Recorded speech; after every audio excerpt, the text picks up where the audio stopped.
Welcome to Maniac Movies LLC, Block Island Sound. It's a new horror movie that just dropped on Netflix, independent flick. Not a lot of people are talking about this, and it was a pleasant surprise. So I wanted to do a little video on it. The island is a totally different beast this time of year.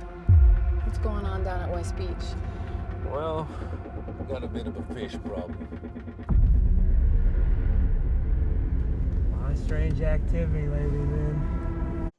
So like, share, and subscribe because I hate social media, so this getting shared around is really the only way people will find it unless they just stumble across it in the search algorithm. So anyway, so when I first heard about this, because I hear about basically every horror flick that comes out, I was going to pass because the poster sucks. The poster looks like someone punched young Michael Rappaport in the nose, and he's really bummed out about it, and then a boat went by sideways. So it's a bad poster. It didn't really have anyone was terribly familiar with involved in it. So I was just like, meh. But the premise did sound interesting, and I don't know, when it showed up for free on Netflix, I was like, fine, I'll check it out. And yeah, this is one that one of those things that Netflix just acquired and then just kind of dumped into their streaming library. There's not a lot there, but you might have to look a little bit to find it. But Block Island Sound. So the one actor I was kind of familiar with going into this was the guy playing the dad. This is a story about a father and a son who live a very isolated existence on a small little fishing island. So the dad's health appears to be deteriorating, and the son is initially kind of in denial about this. He's sort of trying to pretend that it's just bouts of sleepwalking brought on by their drinking. They both appear to be heavy drinkers. But it's obviously getting worse, and the dad will wake up, just kind of come to in the backyard or space out, but then it gets really dangerous when he starts taking their boat. This is the fishing village, they have a boat. From what I can tell, the dad's maybe retired and basically living off a pension, and then the son just kind of, maybe they fish, because the boat has like 6 fishing rods on it all the time. So I think maybe they just kind of supplement the dad's pension with fishing, because the son seems to be unemployed. But yeah, the dad starts taking the boat out in these sort of stupors that he goes into, and obviously crash the boat, fall off the boat, just get lost at sea. This is getting very dangerous. So the son kind of tells his 2 sisters, who have both gone on to live lives outside the island. They both seem to be doing fairly well for themselves, actually. So he tells them, Dad's health is deteriorating. We might want to be getting our affairs in order, and if you want to see him again, you might want to make the trip. And he manages to get one of them, and the 2 sisters are described as the mean one and the nice one. And the nice one is the more prominent character. It's played by an actress that is either married to or related to the 2 directors. This movie is directed by the McManus brothers. They've only done one other movie. It was called Funeral Kings. I've never heard of it before I started researching this movie. But they are producers on Cobra Kai. And this woman has the same last name as them, and she was also in Funeral King, so I'm assuming she's either a relative or a wife. But yeah, so the sister comes, and she brings her young daughter. The sister's unmarried, but she's got some work on the island anyway, on Block Island, where the dad and son live. So she kind of like, it's kind of a work trip. She brings along her dreamy co-worker who might as well be named love interest, because this guy is such a pointless little, like, handsome side character that never really does anything. He looks like he'd have his own show on the CW. And he also looks about 5-10 years younger than the sister, but whatever. So they arrive, and the work the sister has to do, because she studies the ocean. Damn, I'm trying to think of the word for that. I know that I'm spacing on it. There would be zoology if it was animals. Oceanography? I don't know. But she studies marine biology. She's a marine biologist. So she gets a hold of the island anyway, because the island has had this weird rash of beachings. But they're fish, they're not whales. These fish are just turning up dead on the shores, and it's happening every so often. So it's multiple times. So she's kind of investigating this and kind of trying to check on her dad at the same time. And the dad is, a normal dad. He's older man trying to be the good granddad, the good old dad, but he's obviously not really with it, and he keeps getting confused in the middle of sentences even sometimes. And the son is kind of a hothead, and that honestly, the lead actor in this is very good. He's Chris Sheffield, I think was his name. He's been in a lot of TV shows. He's on The Last Ship, which I didn't watch. He was on Aquarius with David Duchovny, the Charles Manson show, which I did watch, but I don't remember who he played on there, because it's been a few years and that show's been off the air. But he's really very good in this, and this movie has high production values. It has good acting. So this is really kind of an out of nowhere success. This is a well-made, well-acted movie. It doesn't really show its budget too much, and that's obviously a low-budget flick, but it looks good. There's a lot of drone photography, but it's good drone photography. It's not that fisheye, blurry crap that we get on like TV shows when they use a drone and because they don't feel like hiring an air unit. So it's a well shot, well made little movie with a good setup that, all these fish are dying on this island for no apparent reason. This dad is acting very strangely and freaking out his kids. And it all seems to have something to do with this area where they've installed some new wind turbines. So, yeah, that's kind of as far as I can go without starting to give away plot elements.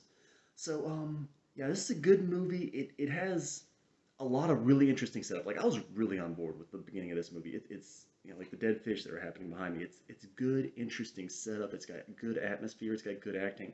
I like the lead actor a lot. I like that he has a strong personality. This isn't a movie where you're like, oh, there's a lead actor guy. He's gonna walk across the room and say something obvious. Like he's kind of a hothead and he's kind of a smartass. One of the best moments in the movie comes early on when he's hanging out with this conspiracy theory friend of his. Like he doesn't really seem to have any friends, but he knows a few people around the island just because this is one of those kind of really small communities where everyone sort of knows each other.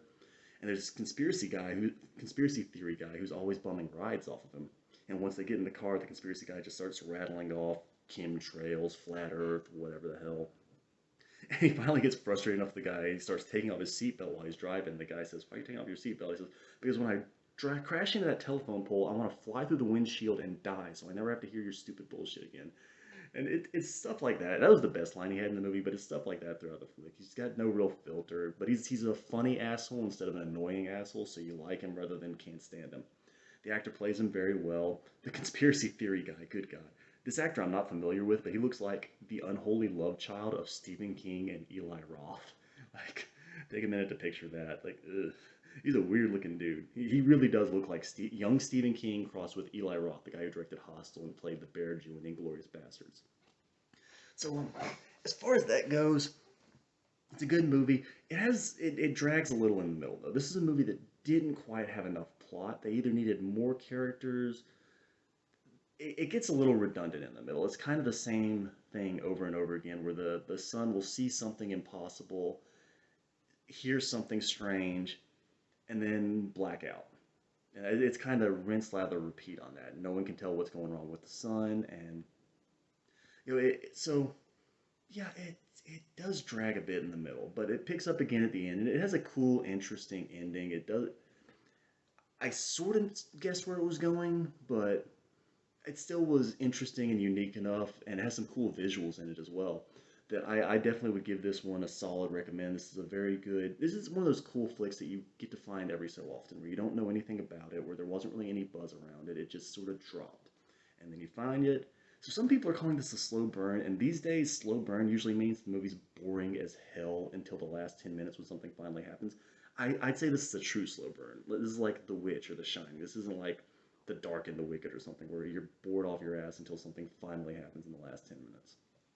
It does build upon itself. Like I said, the middle is just a little redundant, so that's kind of the only big complaint I have about it.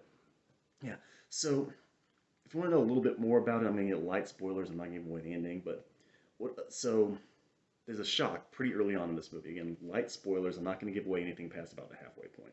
But the dad dies. So the dad dies while he's on one of these, sabbaticals, whatever you want to call them, where he just wanders off, gets on his boat, and apparently he fell off the boat. And he drowned, and the son's all pissed off, and he's angry, but he's also kind of blaming himself because he starts to think that this was, probably dementia, early onset or something, and that he probably should have put the dad in a home or got private care or something. He shouldn't have been ignoring it. So, but then the son starts experiencing the same symptoms. He starts blacking out, and he starts hearing things, and electronics start tricking out whenever he gets around him too. And we saw that happen with the dad earlier. So you realize that whatever was going on with the dad is also happening to the son. So, and the dad ended up dead, so that's not good. So, it obviously wasn't dementia. There's something presumably supernatural going on. Now, they do offer an alternative take, which is that it's possibly some sort of strange psychological reaction to electronics, and the doctor he goes to even tells him about this guy who she treated who had similar, almost identical symptoms to him. And the guy had to move out to an area and go completely off grid, no electronics. That was the only way he could get straight.